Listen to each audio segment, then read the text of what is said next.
Well, that conversation fragment I posted about not emulating, and which I called Emulation never made anyone awaken. I received so many interesting appreciations of that on many different levels.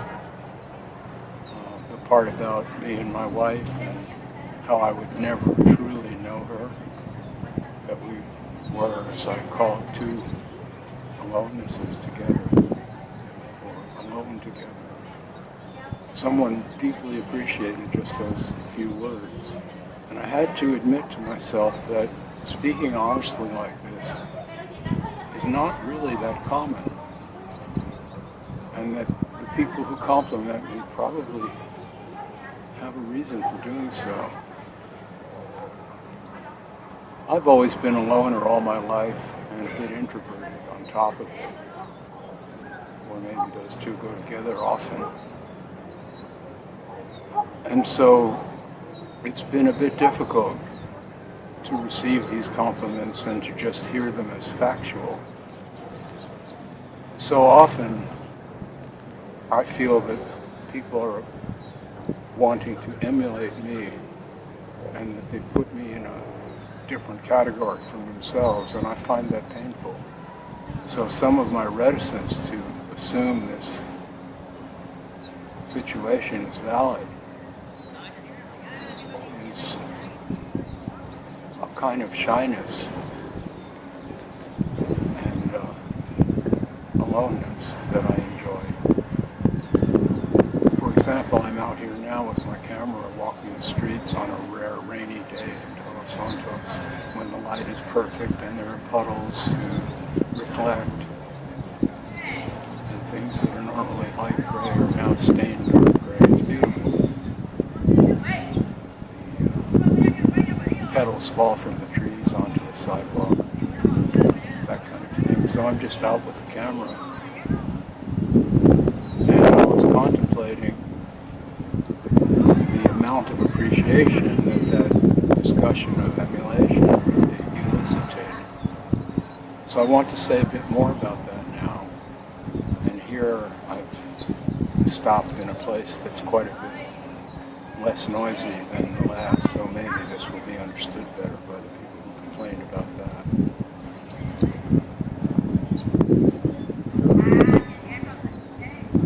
It seems to me that the entire rationale behind this process of trying to teach being,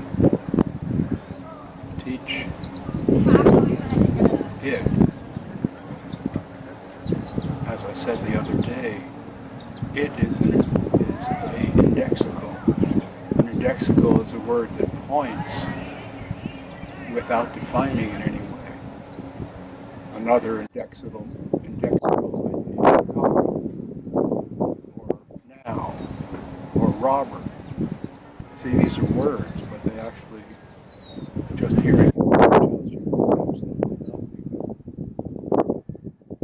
It's beyond the names of things and begin to contemplate the things in themselves as best we can, that we can begin to get a feel for the landscape of awakening, which has nothing to do with religion, nothing to do with sanctity, nothing to do with aspiring to imitate God or to be a good person.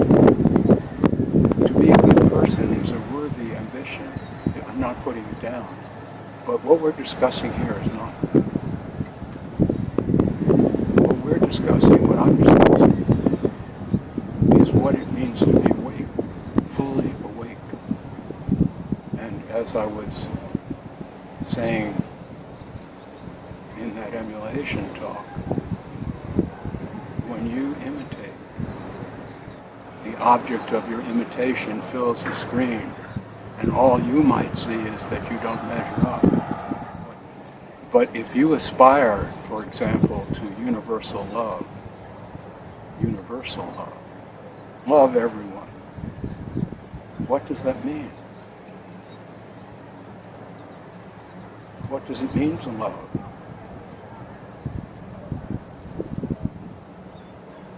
I don't think it means be nice, or sweet, or inevitably forgiving. Those are ways of behaving. Love is something, in my experience, far deeper, and it's quite personal. It's personal because the objects of our love are unique beings. They're once upon a once. They're impermanent. They flash before our eyes and then they're gone. That might be a week, it might be a lifetime. Gone is gone. They're impermanent. And we can't love them all. We can regard them all with a kind of objectivity that we dream of.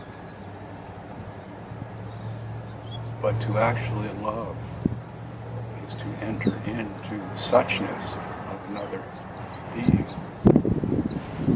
And just speaking personally, I can't feel that way about everyone I meet. I just don't.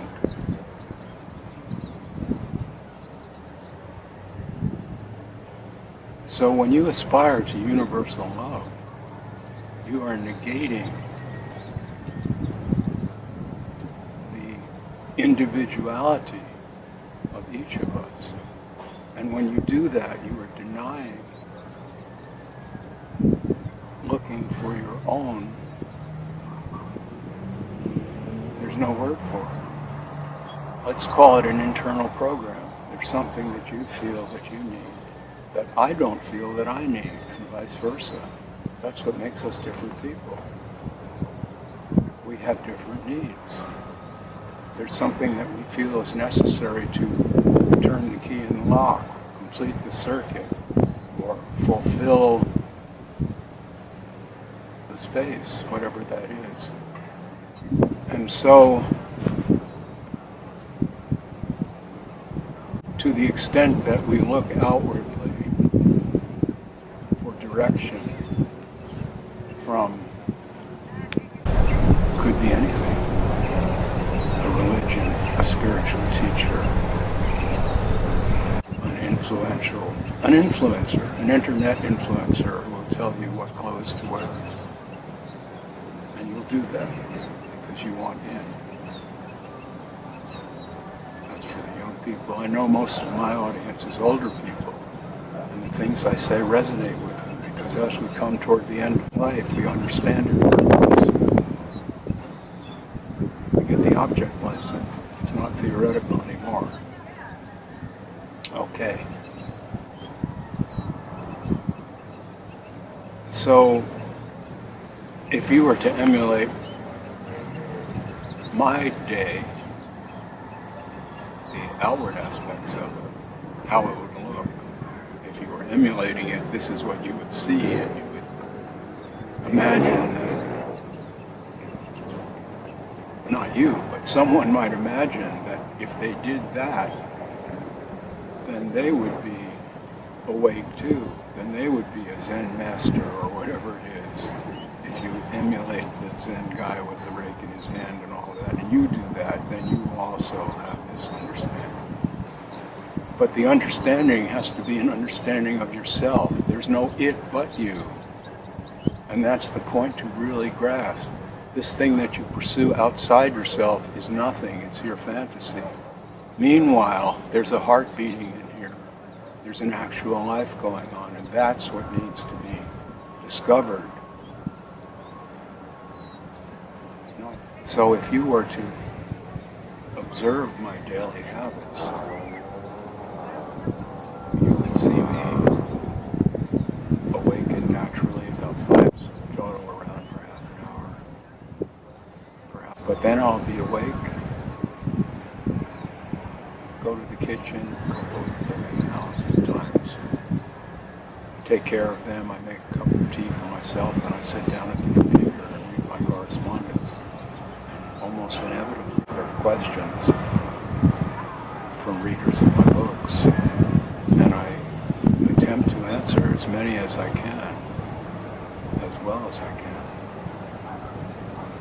But now, having discovered this format, which combines trying to honor the questions I get and my desire to be out and about in nature, or in the world, in the town, or here, which is halfway between nature and the town. I'm on the outskirts now, where it's less noisy. And in this way, I can reply to questions without sitting down and typing, which I'm increasingly less interested in doing. It's just so beautiful to be out here with my camera. And this is the last point I wanted to get to apropos. If you pursue any kind of art, you don't have to be a professional. If there's something you like, in fact, it's probably better if you're not a professional to grasp what I'm going to say. If you like sumi painting, brush with India ink and rice paper, when you enter into that gesture in the most intimate way, you are not thinking about an audience or ever showing this to someone for approval. You may have those feelings at another time, but in the actual moment of what we call creation, which I prefer to call expression, I don't think we create anything out of whole cloth.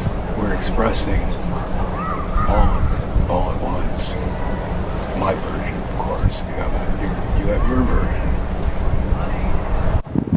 In that gesture, you are not doing this for an audience. You're not doing it for anyone else. You are doing it for you. If you aren't, that's not what I call art. It may be interesting. It may be novel, so-called novel. Of course, everything repeats. But so-called novel. It could be valuable in the marketplace. But unless you are satisfied at that moment and you get the deep understanding that comes when it's obvious that you are not doing it, you're missing the point. When I go out with my camera, which to me is a magical object, powering object that helps me to see the world. In the moment, I'm not there. I'm not just saying that.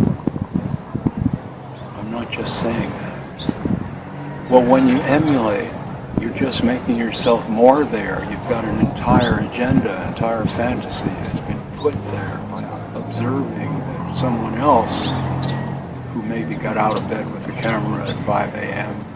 is awake. And now if you get out of the bed with the camera at 5 a.m. and take care of cats and make tea and then go for a walk with the camera, with an open eye, if you could imitate all those things, you feel, well, I would be awake too. But as this is said, what if you have your ladder up against the wall and it's the wrong wall? See, the wall that you need the ladder up against is yours. And even if you have a camera and cats at 5 a.m. wake up, that does not give you anything in the moment of clicking that shutter. When the shutter clicks on this camera, I'm not there. And each time that happens, it's an awakening. So the point is not to emulate what I do, but to find out what you have to do. I know some of you know this, I'm not really preaching, but there are people who ask me these questions and people who reacted to the last video on emulation with questions. So this is I have spoken, okay? Thank you so much for listening to me with an open mind. I really appreciate that there are people who are interested in hearing us. It feels good to me.